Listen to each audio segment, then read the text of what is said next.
الله وبركاته عيد مبارك ومالنتي لبعد عيد رنتي كما أنا سويت لقلين لايف كان نسوقله لكن مهمة يلا هاي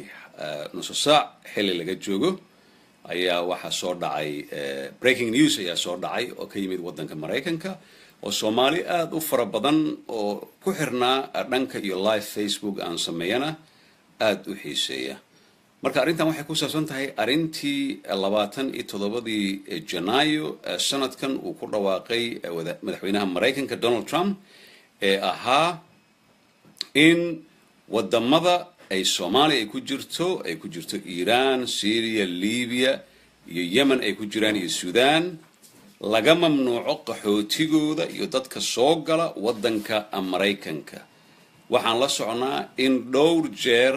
maxkamadaha hoose ee federaalka wadanka Mareykanka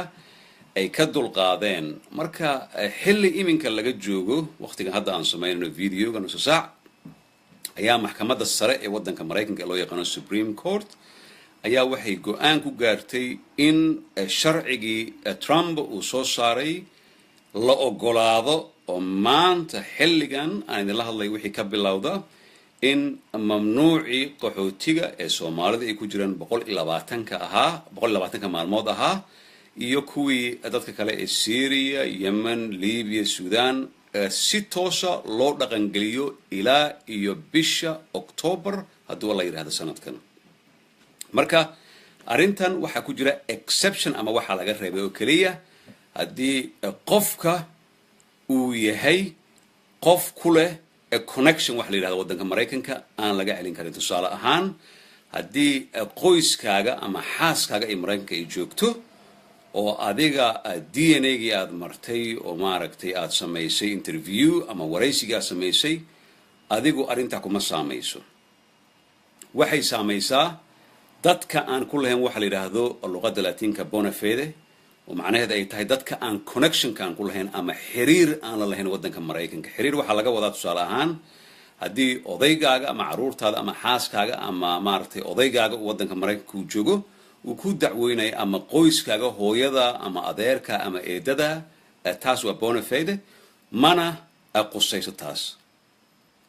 مركب جوان كسو حجاري محكمة دا قص رئيسة ودن كمريكان جبي أهان كمدح بنان dhanka siyaasadda waxaana iminka wararka adduunka oo dhan ay sheegayaan arrintan inay tahay guul weyn oo soo hoyatay madaxweynaha Mareykanka Donald Trump marka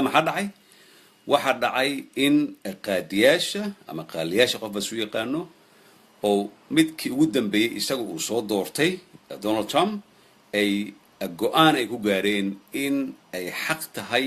dhawaaqa uu ku dhawaaqay Donald Trump 27 bisha Janaayo ee sanadkan aan ku jirno xilli uu la wareegay maamulka aqalka cad ee wadanka Mareykanka marka Supreme Court qaaliyaasha jooga maxkamadda sare waxay ka kooban yihiin 9 ay ka kooban yihiin awooddoodana waa awoodda ugu weyn ee wadanka Mareykanka ee go'aan walba laga gaaro go'aankoodana laga ma qaadan karo waxa la yiraahdo racfaan ama appeal laga ma qaadan karo ila ma ay sameeyaan dhageysi ama hearing ay sameeyaan hearing kana dhageysigana waxa loogu talagalay bisha sano uu sheegay October ee sanadkan aan ku jirno ka hor banki la sameeyay meesha uu ka soconaya waxa kale oo la sii raaciyay oo la sii adkeeyay iyadana dadka haysta baasaboorada wadamada European-ka ah ee wadanka Mareykanka viisaha bilaashka ah ama viisaha oo online ka laga sameeyo ku gali jiray iyagana hadii ay tageen wadamadaas waxa loo baahan yahay sidii hore u ahaan jirtay in ay tagaan maaragtay safaaradda Mareykanka ama konsulka Mareykanka ee ugu dhow wadanka ay joogaan tusaale maxaa kamid ah kaas anigoo kale hadii aan hayso dhalasho Talyaani ah oo ah wadan Yurub ah ama dhalasho Norwegian ah waxa igu qasab ah Soomaaliya ayaan tagay meeshay doonta haata ayaan ka tagay waxa igu qasab ah in safaaradda ama konsulka Mareykanka uu ku leeyahay wadamadaas waa inaan tagaa taasna waa la sii adkeeyay marka muhiimadu waxay tahay Soomaalida Sudan Libya Yemen Syria iyo Iran waxa qaxootigooda iyo dadkooda caadiga ah laga mamnuucay xilliyadii loogu talagalay hadday qaxootiyihiin 120 maalmood haddii ay yihiin dadka caadiga ah meesha u tagayana sharciga siduu ahaa kii la soo saaray ee labada jeer looga guulaystay Donald Trump marka waxay soo raaciyeen oo muhiim ah oo Soomaaliduna ay aad u saameyn doontaa waxa kamid ah bona fide waxa la yiraahdo kaasoo ah waan ku celinayaa mar kale tusaale ahaan aniga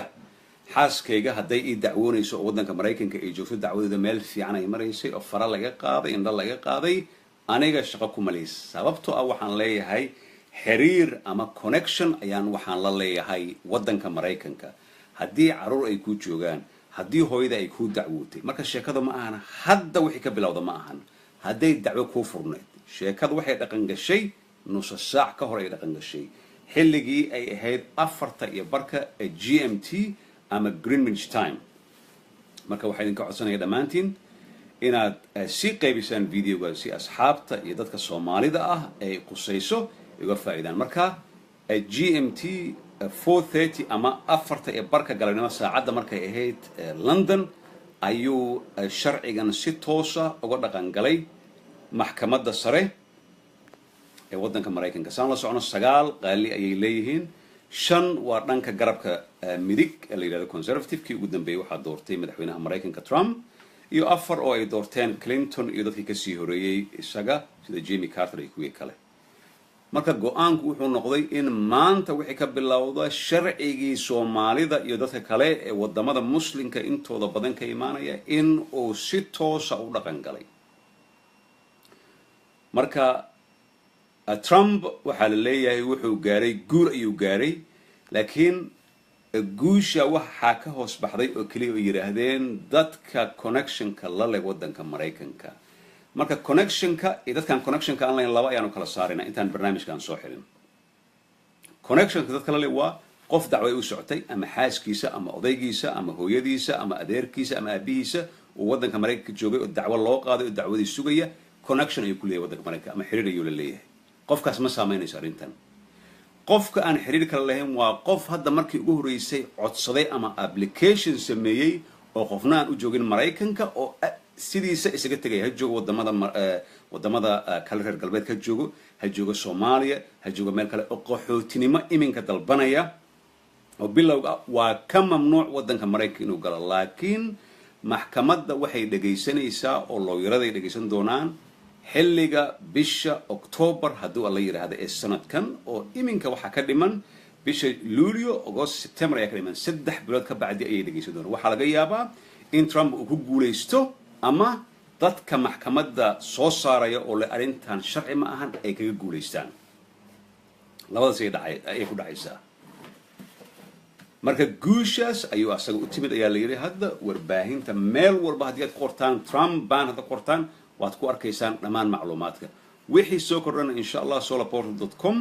iyo dhanka Facebook-gayga ayaad kala xiriirtaan haddaad u baahan tihiin macluumaad arrimahan la xiriira fadlan email usoo dira solarportal@gmail.com waa SOLA portal@gmail.com hoosna waan kusoo qorayaa wixii soo kordha si aan isla ogaano marka muhiimadda ugu dambaysi aan kusoo celinayaa sharcigii Trump maanta nus saac ka hor ayuu dhaqan galay 120 maalmood Soomaalida Syriyaanka Iran Sudan Yemen iyo Libya gabi ahaan waa laga mamnuucay waddanka Mareykanka inay gali karaan qaxootigana 120 laakiin haddii aad la leedahay xiriir ama connection aad ku leedahay waalidkaaga xaaskaaga walaalkaaga oo dacwana ay ku furneed ma ahan macnaheeda maanta ama berri ayaan dacwo furaya sababtoo aabahay iyo halkan jooga sheekadaas ma soconayso haddii dacwo ay hore kugu furneed oo Kenya aad joogtid ama Dadaab aad joogtid ama Sacuudiga aad joogtid ama meel kale aad joogtid dacwad ay ku furneed waa okay oo connection aad ku leedahay